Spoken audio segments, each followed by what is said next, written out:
2024 లేదా 25లో డిగ్రీ లేదా బీటెక్ చదివారా? సాఫ్ట్‌వేర్ జాబ్ కోసం ఎదురు చూస్తున్నారా? అయితే కోడ్ జ్ఞాన్ 100 డేస్ కోర్సులో చేరండి. జాబ్ సాధించండి. నమస్తే, నేను విజయ్.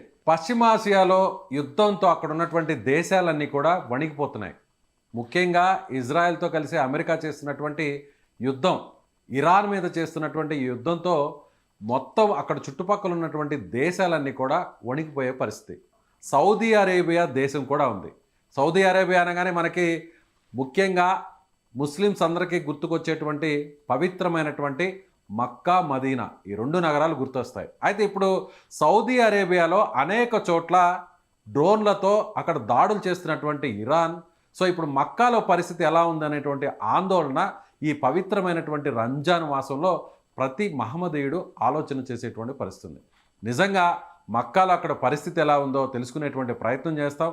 నేరుగా ప్రస్తుతం మక్కా నుంచి అక్కడి నుంచి లైవ్ ద్వారా మనకి తాజా పరిస్థితిని వివరించడానికి ఆంధ్రప్రదేశ్ ఉర్దూ అకాడమీ చైర్మన్ ఫరూక్ షుబ్లీ గారు. ఫరూక్ గారు, మీ అక్కడ ఉన్నటువంటి హోటల్లో ఉన్నట్టున్నారు. అక్కడ చుట్టుపక్కల ఉన్నటువంటి పరిస్థితులు ఎలా ఉన్నాయి? సౌదీ అరేబియా మీద విస్తృతంగా దాడి చేస్తుంది ఇరాన్. ఎందుకంటే సౌదీ అరేబియాలో కూడా అమెరికాకు సంబంధించినటువంటి మిలిటరీ ఎయిర్ బేసెస్ కూడా ఉన్నాయి. సో చాలా చోట్ల కూడా దాడి జరిగిందనేటువంటి వార్తలు వస్తున్నాయి. చాలామంది ఇక్కడి నుంచి మీలాగా మక్కాకు వెళ్ళినటువంటి అనేక మంది యాత్రికులు కూడా అక్కడ చిక్కుకుపోయి ఉన్నారు, భయంతో వణిగిపోతున్నారు అనేటువంటి ఒక వార్తలు వినిపిస్తున్నాయి. అక్కడ తాజా పరిస్థితి ఎలా ఉందంటారు?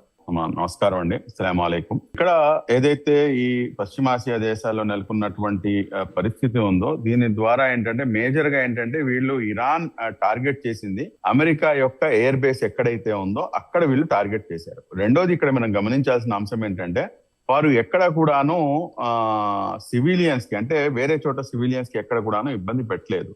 మూడోది వచ్చేసి, ఇది మనం మాట్లాడుకుంటుంది ఏదైతే మక్కా మరియు మదీనా ప్లేసెస్ ఉన్నాయో ఇవి అతి పవిత్రంగా భావించేటటువంటి ముస్లిం కంట్రీస్ అన్ని కూడాను పవిత్రంగా భావించేటటువంటి ప్రాంతాలు. కాబట్టి ఇరాన్ ఇక్కడ ఇచ్చేయటం అనేది ఎట్టి పరిస్థితిలో కూడాను అది జరిగేటటువంటి పరిస్థితి కాదు. ఇక్కడ దాదాపు ప్రపంచంలో ఉన్నటువంటి 55 నుంచి 58 ముస్లిం దేశాల నుంచి ప్రతి ఒక్కరు ఇక్కడ ప్రతినిధిగా ఉంటారు. ప్రతి ఒక్కరు కూడాను అక్కడ నుంచి సామాన్య ప్రజలు సైతం కూడాను ఇక్కడికి వచ్చి ఉంటారు. కాబట్టి అంత ఈజీగా ఏంటంటే ఇక్కడ అటువంటి పరిస్థితులు అయితే ఏర్పడవు. బట్ వన్ థింగ్ ఏంటంటే ఈ ఎయిర్ బేస్లు, అంటే ఈ ఎయిర్లైన్స్ అనేవి స్టాప్ చేయడం వల్ల ఏదైతే సామాన్య ప్రజలు ఎవరైతే డిఫరెంట్ కంట్రీస్ నుంచి ఇక్కడికి వచ్చినారో, జస్ట్ నాలాగా వాళ్ళకి ఏంటంటే రిటర్న్ వెళ్ళేటటువంటి ఫెసిలిటీ ఎలా ఉంటుందా అన్న ఒక భయాందోళన ఉన్నారు తప్పించి ఇక్కడైతే పరిస్థితి కంప్లీట్ గా నార్మల్ గా ఉంది. ఆ జనరల్ డిస్కషన్ ఉంది. ఇప్పుడు మనకి భారతదేశంలో ఏ రకంగా అయితే మనం డిస్కషన్ చేసుకుంటున్నాం, అలాగే ఇక్కడ ఏంటంటే నిజం చెప్పాలంటే మనకు భారతదేశంలో జరుగుతున్నటువంటి డిస్కషన్ కన్నాను ఇక్కడ డిస్కషన్ చాలా తక్కువగా అనిపించింది నాకు. ఇక్కడ ఎవరు కూడాను అది దీని గురించి పెద్దగా అంటే ఆ లాంగ్వేజ్ కూడా మాకు అర్థం అయి ఉండకపోవచ్చు. బట్ వీళ్ళు ఏంటంటే వీళ్ళకి ఒక మైండ్ సెట్ అనేది ఉంటుంది. ఆ మైండ్ సెట్ ని బట్టే వీళ్ళు వెళ్తారు. కానీ ఎస్పెషల్ గా మక్కా మరియు మదీనా ఇక్కడ మట్టుకు ఆల్మోస్ట్ కంప్లీట్ గా ఏంటంటే ఆధ్యాత్మిక భావన ఉంటుంది. 24/7 365 డేస్ ఇక్కడ కంప్లీట్ గా ఏంటంటే జనాలు రావటం పోవడం. ఇవాళ ఐ థింక్ 1.2 crores ఇవాళ విజిటర్స్ గా నమోదై ఉందండి. అంటే మక్కా మదీనాకి రెండు చోట్లకి కేవలం మక్కా అండి, నేను కేవలం మక్కా గురించి మాట్లాడుతున్నాను. నిన్నటి వరకు నేను మదీనాలో ఉన్నాను 5 days. మదీనా నుంచి బయలుదేరి నేను వచ్చాను. ఉమ్రా చేయడానికి జనరల్ రోజుల్లో మహా అయితే ఒక 2 hours 2.5 hours మాక్సిమం అంటే పడుతుందండి. మాకు 9 hours పట్టింది సార్. 9 hours. అంటే అంత ఎక్కువ మంది వచ్చారు. అసలు అడుగు వేయటానికి అసలు ప్లేస్ లేదు. ఎక్కడ ఈ వార్ ఇంపాక్ట్ ఎక్కడ కూడా కనిపించట్లేదు వచ్చేటువంటి అసలు దూరం దాకా సార్ నథింగ్ అసలు. అదే బిగ్ జీరో. ఎక్కడ భయపడడం కానీ మరియు మదీనాలో nothing, a big zero sir. Including ఇప్పుడు నేనున్నాను, నాకైతే భారతదేశం నుంచి అనేక మంది నా మిత్రులు విజయవాడ నుంచి వీళ్ళందరూ కూడా ఫోన్ చేసి ఏమంటే ఎలా ఉన్నారు అంటే నేను ఆశ్చర్యపోతున్నా, ఏం జరిగిందని చెప్పి నన్ను ఇంతలా అడుగుతున్నారు అని చెప్పి. ఇక్కడైతే 100% ఏంటంటే ఇక్కడ ఎటువంటి ఇబ్బంది లేదు. మనం భయపడుతుందల్లా లేకపోతే మనసులో ఉన్నటువంటి ఒక భయం వల్ల ఏంటంటే ఏదైతే రిటర్న్ ఫ్లైట్ ఉందో ఆ రిటర్న్ ఫ్లైట్ ఇప్పుడు ఎయిర్లైన్స్ అన్ని కూడా మూసేశారంటున్నారు. కాబట్టి ఆ రిటర్న్ ఫ్లైట్ ఆ రోజుకు ఉంటుందా ఉండదా అనేదే టెన్షన్. ఒకవేళ ఉండకపోయినా కూడా కానీ ఒకటైతే కన్ఫర్మ్ గా, మీరు ఆల్రెడీ మన విదేశాంగ మంత్రి గారు జయశంకర్ గారు ఒక నోట్ అనేది ఇచ్చారు. అవసరం పడితే కనుక ప్రత్యేకమైనటువంటి విమానాలను నడిపి మనం భారతదేశంలో ఉన్నటువంటి వాళ్ళందరినీ కూడాను, భారతదేశం సంబంధించిన వాళ్ళందరినీ కూడా వెనక్కి తప్పించుకుంటాం అని చెప్పి అలాగే ఈ రోజున అనేక ప్రముఖ పత్రికల్లో కూడాను ప్రచురమైంది. కాబట్టి భారతదేశం ఏంటంటే వారి యొక్క సివిలియన్స్ కి ఎటువంటి ఇబ్బందులు రాకుండా ఖచ్చితంగా భారతదేశం కాపాడుతుంది. మా ప్రధాని నరేంద్ర మోదీ గారు, అదేవిధంగా మన గౌరవ ముఖ్యమంత్రి వర్యులు మాన్యశ్రీ శ్రీ నారా చంద్రబాబు నాయుడు గారు అయితే ప్రత్యేకమైనటువంటి సమావేశం ఇక్కడ సౌదీ అరేబియాలో ఉన్నటువంటి ఎవరైతే ఎన్ఆర్ఐస్ ఉన్నారో, అదే విధంగా ఇక్కడికి యాత్రికి వచ్చినటువంటి వారు ఎవరైతే ఉన్నారో వీళ్ళందరితో కలిసి ఒక ప్రత్యేకమైనటువంటి సమావేశం మన మంత్రి శ్రీనివాస్ గారితో పాటు కలిసి ఒక జూమ్ కాల్ అవుట్ తీసుకొని ఎవరికి ఎటువంటి ఇబ్బంది వచ్చినా గానీ మేము ఉన్నాము అన్న భరోసాని, ఎందుకంటే టీడీపీ దగ్గర ఎన్ఆర్ఐ క్యాడర్ చాలా పెద్దది ఉంది. అది దట్ టు G5 కంట్రీస్ లో అయితే చాలా పెద్ద క్యాడర్ వాళ్ళ దగ్గర ఉంది. కాబట్టి we're here to support you అని చెప్పేసి చాలా ఓపెన్ గా ముందుకు వచ్చినట్టు మాట్లాడినటువంటి పరిస్థితి. అవసరం పడితే కనుక మోదీ గారు అదేవిధంగా చంద్రబాబు గారు ప్రత్యేక విమానం వేసైనా కానీ మమ్మల్ని రప్పించుకుంటారన్న ధీమా అయితే మాకుందండి. రైట్. అలాగే ఫరూక్ షిబ్లీ గారు, సో ఇక్కడ దుబాయ్లో చాలామంది పర్యాటకులు వచ్చుంటారు. వరల్డ్ క్లాస్ హోటల్స్ అన్నీ కూడా అక్కడే ఉన్నాయి. సో అక్కడ చాలామంది విజిటర్స్, టూరిస్టులు అందరూ అక్కడే వచ్చి ఫ్లైట్స్ అన్నీ కూడా బ్లాక్ అయిపోవడం వల్ల, జామ్ అయిపోవడం వల్ల, సో అక్కడ చాలా ఎక్స్పెన్సివ్. ఇప్పుడు మీరున్నటువంటి ఆ ప్లేస్లు కూడా మోస్ట్లీ అలాంటి ఎక్స్పెన్సివ్ హోటల్సే ఉంటాయి, అక్కడ ఉన్నటువంటి టారిఫ్స్ అన్నీ కూడా.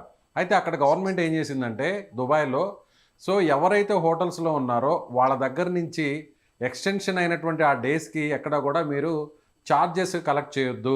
అది ఎంత టారిఫ్స్ అయినా కూడా, ఎంత కాస్ట్ అయినా కూడా దానికి సంబంధించినటువంటి ఆ ఎక్స్పెండిచర్ అంతా కూడా మేమే బేర్ చేస్తాము, మేమే మీకు రిటర్న్ ఇస్తాము అనేటువంటి ఒక అనౌన్స్మెంట్ కూడా చేసింది. అలాంటి సిచ్యువేషన్ ఏమన్నా సౌదీ అరేబియాలో మక్కా మదీనాలో ఏమన్నా గవర్నమెంట్ అలాంటి అనౌన్స్మెంట్ ఏమైనా చేసింది? అక్కడికి వచ్చినటువంటి విజిటర్స్ కావచ్చు, ఆ డివోటీస్కి ఏమన్నా ఆ ఫెసిలిటీ ఏమైనా కల్పించిందంటారా ఈ ఫ్లైట్స్ అన్ని క్లోజ్ అయిపోవడం వల్ల? అంటే ఒకటి మీరు ఇక్కడ గమనించాల్సింది ఏంటంటే సార్, దుబాయ్ని టార్గెట్ చేయడానికి, జిద్దాని టార్గెట్ చేయడానికి, సౌదీ అరేబియాకి టార్గెట్ చేయడానికి, మక్కా మదీనా సిటీస్ కి టార్గెట్ చేయడానికి నక్కకి నాగలోకానికి ఉన్నంత తేడా ఉంది. దుబాయ్ని టార్గెట్ చేయడానికి గల కారణం ఏంటి? అది highly commercial area, number 1. Number 2, American air base ఉంది. నంబర్ 3 వచ్చేసి ఏంటంటే అక్కడ ఎప్పుడైతే వాళ్ళ యొక్క కమర్షియల్ పాయింట్ మీద మనం కొడతామో ఆటోమేటిక్ గా రిటాలియేషన్ అనేది ఉంటుంది అని చెప్పేసి వారి యొక్క ఒక యుద్ధ నీతి అది. అదే విధంగా రియాద్ పరిస్థితి కూడాను అదే.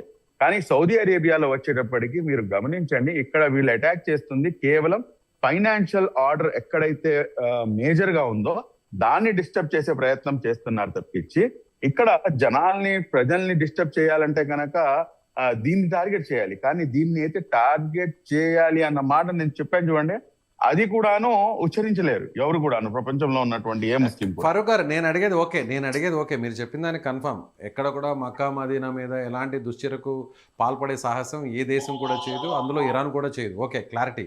బట్ నేను అనేది ఏంటంటే అక్కడికి విజిటర్స్గా కానీ భక్తులుగా వచ్చినటువంటి వారికి విమానాలు రద్దు అవడం వల్ల, సో అక్కడ హోటల్లో ఇరుక్కుపోయి ఉంటారు, కంటిన్యూ అవ్వాలి. ఏంటంటే అక్కడ రూమ్స్ దొరకపోయే ఇబ్బందులు పడేటువంటి పరిస్థితి ఉంటుంది, చాలా ఎక్కువ కాస్ట్ ఉంటుంది, ఆ టారిఫ్ అంతా కూడా ఎక్కువగా ఎక్స్పెన్సివ్గా ఉంటుంది. వాటిని గవర్నమెంట్ భరించడానికి ఏమన్నా ముందుకు వచ్చిందా? దుబాయ్లో గవర్నమెంట్ ముందుకు వచ్చింది, సో ఆ హోటల్ బిల్స్ అన్ని కూడా మేమే పే చేస్తామని ఇది అయితే ఇప్పటిదాకా మాకైతే అటువంటిది ఏది కూడాను మా దృష్టికి రాలేదండి ఇంకాను. అటువంటిది ఏమైనా ఉంటే కనుక definitely I have to enquire అండి. ఇక్కడ అథారిటీస్ నుంచి ఒకసారి కనుక్కోవాలి, లేకపోతే మన ఇక్కడ ఎన్ఆర్ఐ టీం ఏదైతే ఉందో వాళ్ళతో ఒకసారి కనుక్కోవాలి, లేదంటే కనుక ఇక్కడ ఎవరైతే మన ఎంబసీ ఉంటుందో ఆ ఎంబసీ వాళ్ళతో ఒకసారి మాట్లాడాల్సిన పరిస్థితి ఉంటుంది. పవిత్రమైనటువంటి ముస్లిమ్స్ కి, మహమ్మదీయులందరూ కూడా అత్యంత పవిత్రమైనటువంటి స్థలంగా భావించేటువంటి మక్కా నగరం నుంచి ఎక్స్క్లూజివ్గా AP Urdu academy chairman Farooq Shibli గారు అక్కడి నుంచి మనకి తాజా అప్డేట్ని అందించారు. సో ఇక్కడ చాలామంది భక్తులు భారతదేశం నుంచి, అలాగే ప్రపంచం నలుమూలల నుంచి కూడా 55 ముస్లిం కంట్రీస్ నుంచి అందరూ కూడా పెద్ద ఎత్తున ఇక్కడికి వచ్చారు. ఈ రోజు అంటే ఈ ఒక్క రోజునే దాదాపు 1,20,00,000 మంది వరకు కూడా ఈ ప్రార్థనా స్థలాన్ని విజిట్ చేశారు. సో ఎక్కడా కూడా ఎవరిలో కూడా పెద్దగా వార్ టెన్షన్ అయితే లేదు, ఎందుకంటే ముస్లిమ్స్ అందరికీ కూడా పవిత్రమైనటువంటి స్థలంగా మక్కా మదీనా ఉంది కాబట్టి ఇరాను ఈ ప్రాంతం మీద దుశ్చర్యకు పాల్పడేటువంటి అవకాశం లేదు, ఆలోచన చేసేటువంటి అవకాశం కూడా లేదు. ఎందుకంటే ఈ పవిత్రమైన ఈ స్థలం మీద ఇలాంటి ఇబ్బంది పెట్టాలనేటువంటి ఆలోచన వాళ్ళకు రాదు అనేటువంటి నమ్మకం అందరిలో కూడా ఉంది. కాకపోతే సౌదీ అరేబియాలో, అదే దేశంలో అమెరికాకు సంబంధించినటువంటి ఎయిర్ బేసెస్ మీద అక్కడ దాడి చేశారు తప్ప సివిలియన్స్ మీద, ఇలాంటి పుణ్యక్షేత్రాల మీద, ప్రార్థనా స్థలాల మీద ఎక్కడ కూడా అటాక్ చేయలేదు అనేటువంటి విషయాన్ని కూడా ఆయన చాలా స్పష్టంగా చెప్తున్నారు. అయితే గవర్నమెంట్ నుంచి కూడా, ఏపీ గవర్నమెంట్ అలాగే ఇండియన్ గవర్నమెంట్ నుంచి ఎప్పటికప్పుడు తమకు సమాచారాన్ని అందిస్తున్నారని కూడా ఆయన చెప్తున్నారు. Thank you so much.